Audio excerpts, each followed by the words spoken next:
பாட்டி, நான் இப்ப எதையுமே யோசிக்கல. இப்ப நான் இங்க வந்துட்டேன். கொஞ்ச நாள் இவங்க கூடவே இருக்கேனே.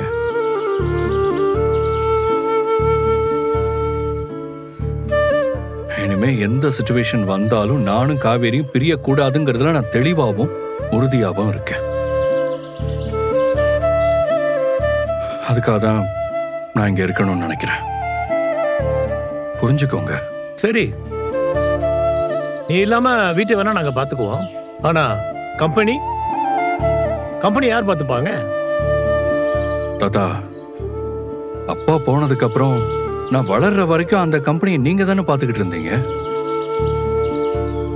சொல்லப்போனா நீங்க என்கிட்ட ஒப்படைச்ச கம்பெனி தாத்தா அது. நீங்களே பாத்துக்கோங்க. நான் உங்ககிட்ட ஒப்படைக்கும் போது இருந்த மாதிரி கம்பெனி இல்லப்பா இப்ப இருக்கிறது. நீ பொறுப்புக்கு வந்த பின்னாடி எவ்வளவோ மாறிடுச்சு. நான் உங்ககிட்ட ஒப்படைச்சப்போ ஏதோ ஒரு 30-40 பேர் எங்கிட்ட வேலை செஞ்சிருப்பாங்கப்பா. ஆனா இன்னைக்கு 1000 பேருக்கு மேல வேலை செய்யறாங்க. அது எல்லாமே உன் திறமையால நடந்த விஷயம்தான்.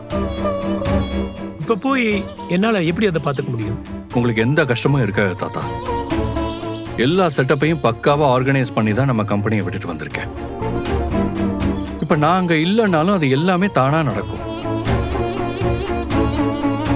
அதே மீறி ஏதாவது இஷ்யூனா சொல்லுங்க, கண்டிப்பா நான் வருவேன்.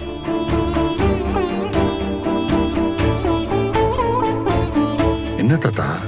காவேரிய உன் வாழ்க்கையிலிருந்து அனுப்பிடணும்னு உன் பாட்டி சொன்ன அந்த ஒரு வார்த்தை உன்னை அவ்வளவு காயப்படுத்திருக்குல்ல? விஜய், நான் வேணா காவேரி கிட்டயும் அவங்க வீட்டு ஆளுங்க கிட்டயும் மன்னிப்பு கேக்குறேன்டா. அப்பவாவது நீ வீட்டுக்கு வருவியா? ஐயோ, என்ன பாட்டி, அதெல்லாம் வேண்டாமே. தயவு செஞ்சு என்ன ஃபோர்ஸ் பண்ணாதீங்க.